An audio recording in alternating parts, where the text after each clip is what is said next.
Hi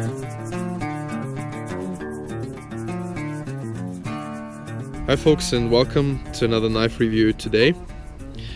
Today we're looking at the Birk 75 by Enzo out of Finland. This is actually a very special knife. I have just to go into a little bit of a story before we get started. I was searching for a Scandinavian ground pocket knife for a very long time, and I couldn't understand why no knife company, with all the demand for bushcraft equipment and for Scandi ground blades, why no company would come up with a Scandinavian ground pocket knife for all us Scandinavian grind nuts out there. So I had a look into this Breezer company for a while, and there was a knife with those features that was not really living up to my standards in a way. The problems about the knife that they had before, which is probably like you would call it the predecessor of this one, it had actually the liners kind of sticking out for like 1 or 2 mils. It was kind of a design element, so the scales were a little bit smaller and they were kind of sticking out on the top.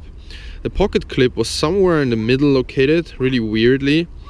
And then another thing was that the thumb stud was really nearly not reachable. These cutouts were not existing at the time.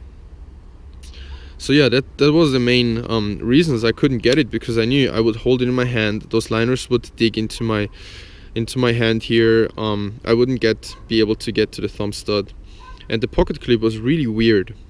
So then one day I was just checking the website for blades I buy there for making knife handles and making nice puukkos from it, and I just stumbled upon the knife again, and I realized they completely had changed the design. So all the stuff that I wanted to ask for, I would have asked for to change, was done or had been changed, and I was really stoked.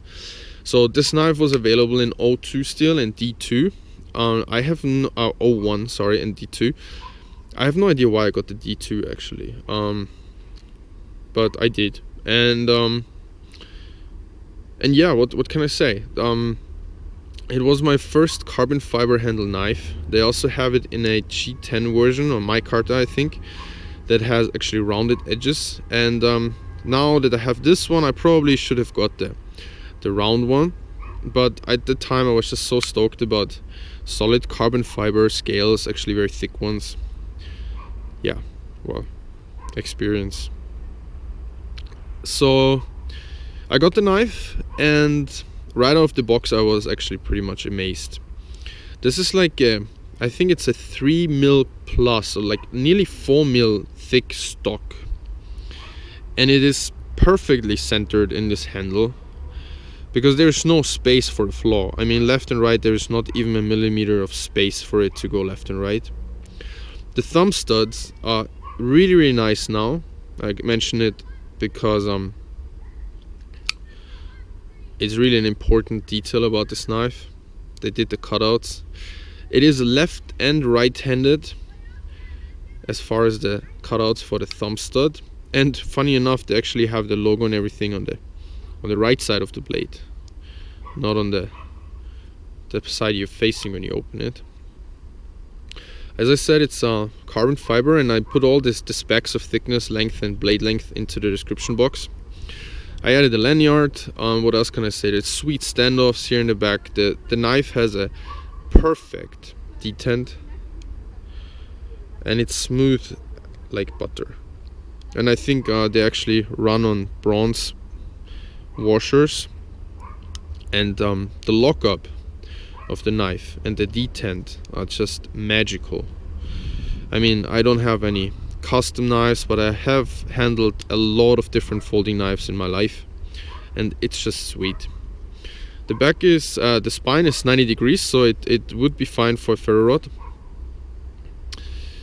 the lockup of the knife is magical. I mean, like the liner is more than 1 mil thick, and I really trust this Linerlock, and it really engages right there, so the corner of the tang just really like continues into the liner. It's really perfectly executed, and this knife is a fixed blade. There is no side to side, up and down play, nothing. This is the most solid folding knife I've ever had in my hands. It's crazy. I mean, the whole thing is actually a tank. It's not too long. It's really reminiscent of a puukko. It's not too long, but just the handle and the construction. I'm getting into that part first because it's just so unbelievable how sweetly this is executed.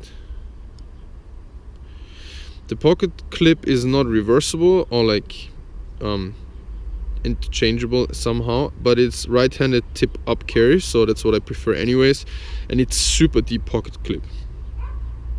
It's really, there's maybe 2 mil of the knife sticking out of your pocket. It's really what you want in the woods. You don't want to have a knife sticking half the way out of your pocket. I don't think I ever would lose a pocket knife in the woods, but you know, you just take away variables. So yeah, the knife in hand feels very good. The shape is very much reminiscent of the Enzo Trapper. It's just downscaled a little bit. It feels good in the hand. When you do a little bit of more work with it, I feel sometimes like the round version would have been awesome.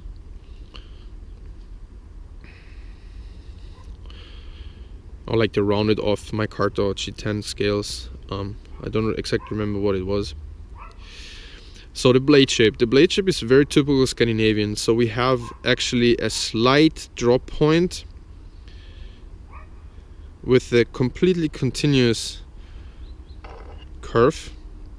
So I think Morse Kochanski would be quite happy with that knife here, except of course for being a folder.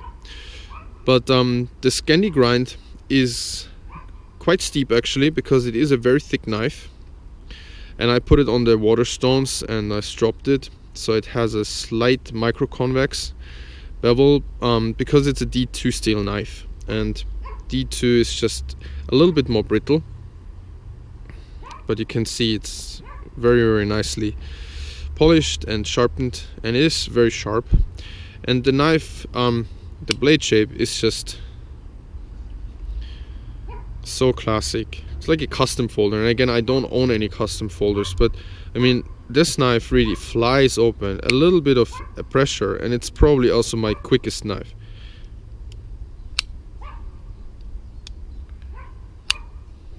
So because this knife is actually intended for being more of an outdoor carving knife. So sorry folks, I just needed to silence my dog. It is intended as a carving knife, and doing that in front of the camera is a little bit weird. But we have some apple wood here that's not too soft. It's very green though.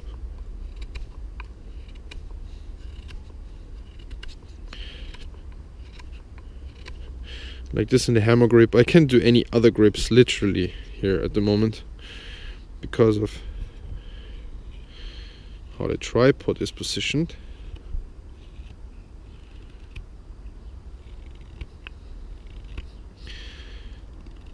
The Scandi grind is deep. I have to say that. It's deep. But I'm also very used to my Scandinavian carving knives right now that are designed for greenwood carving.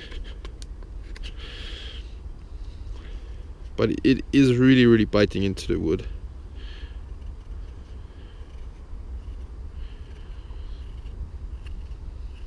So as a backup folder in the woods,